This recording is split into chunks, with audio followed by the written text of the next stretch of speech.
آپ کوئی بھی چیز کرنا یا بنانا چاہتے ہوں تو آپ گوگل پر لکھیں، گوگل ہزاروں جواب ایک لمحے میں ڈھونڈ کر دے دے گا کہ یہ چیز کیسے ہوتی ہے یا کیسے بنائی جا سکتی ہے۔ تو کیا وہ چیز بن گئی؟ آپ نے انگریزی سیکھ لی ہے، آپ میڈیکل یا انجینئرنگ کی کوئی بھی ایڈوانس کتاب اٹھا لیں، پہلے صفحے سے آخر تک پڑھتے چلے جائیں، کیا آپ کو سمجھ آ گئی؟ عربی پڑھنا سیکھ کر ہم سارا قرآن بار بار پڑھتے ہیں، لیکن کیا ہمیں سمجھ آتی ہے قرآن ہم سے کیا کہہ رہا ہے؟ یہی فرق علم و عالم کا ہوتا ہے۔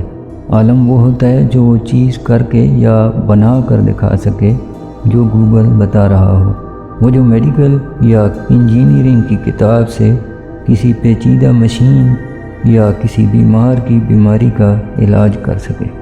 علم تو گوگل اور ویکیپیڈیا کے پاس سب سے زیادہ ہے، لیکن وہ عالم نہیں ہے، وہ اس پر عمل کی دنیا میں عمل کر کے کچھ نہیں کر سکتے۔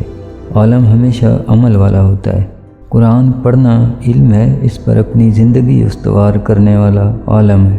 اگر زندگی اس کا نمونہ نہیں تو بھلے کوئی کتنا زیادہ علم والا ہو، وہ عالم نہیں کہلاتا، ورنہ ابلیس تو علم کا خزانہ تھا، تو کیا وہ عالم بھی کہلا سکتا ہے؟ قرآن سورہ بقرہ میں ارشاد ہے، جب اللہ نے فرشتوں سے کہا وَإِذْ قُلْنَا لِلْمَلَائِكَةِ اسْجُدُوا لِآدَمَ فَسَجَدُوا إِلَّا إِبْلِيسَ أَبَىٰ وَاسْتَكْبَرَ وَكَانَ مِنَ الْكَافِرِينَ۔ اور اس وقت کا تذکرہ کرو جب ہم نے فرشتوں سے کہا کہ آدم کو سجدہ کرو، چنانچہ سب نے سجدہ کیا سوائے ابلیس کے کہ اس نے انکار کیا اور متکبرانہ رویہ اختیار کیا اور کافروں میں شامل ہو گیا۔ تو کیا ابلیس نے علم پر عمل کا سجدہ کیا؟ نہیں کیا، اور آج تک ذلیل و رسوا برائی کی علامت ہے۔